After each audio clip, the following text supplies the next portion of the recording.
How do you draw capital to you to where you have an unlimited supply of private capital that want to invest with you and whatnot? And I think as you build out your business and your brand, when you reach that level of being able to attract capital, you're going to take your business to a whole nother level, right? I mean, it's just completely different than having to go around chasing investors, so to speak. And it's a very comforting feeling when people are reaching out to you and people are drawn to you and what you're doing versus the vice versa. What do you think?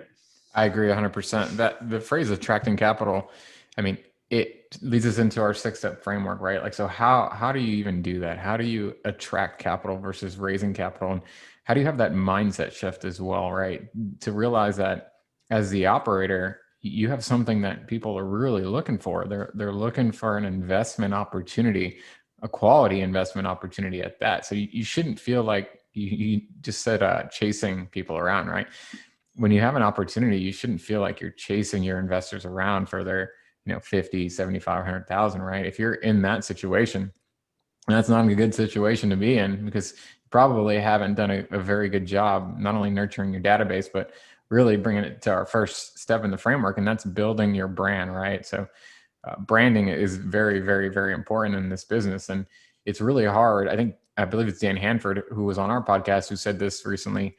He says people have to know, like, and trust you. And he likes to ask people, what's the most important one, right? And everybody says it's like and trust, because nobody wants to give their money to somebody they don't like and trust. But his argument is that they have to know you, right? They can't like you and they can't trust you if they don't know you. Mm-hmm. So that goes perfectly hand in hand with our first point. Is you have to work. If you're going to attract capital, raise capital, whatever phrase you want to use, you have to have a strong brand. You have to be building a brand. And that takes time.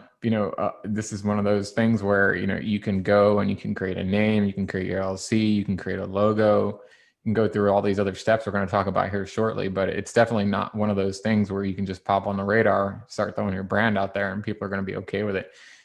There's a lot of little things that go in with that. So building your brand really is one of the biggest keys, I think, to being able to attract capital, so that when somebody sees your logo, somebody sees your brand, the first thing that pops in their head is good things. You want them to be thinking good things about your brand, about your opportunities, about your investment strategy, and all the other little things that come down to it. Because at the end of the day, yeah, this is X's and O's and dollars, but there's emotion involved here, whether people realize it or not. They have to feel good about you, feel good about your brand, feel good about your business, and then ultimately feel good about the deal. But the deal is kind of the last part.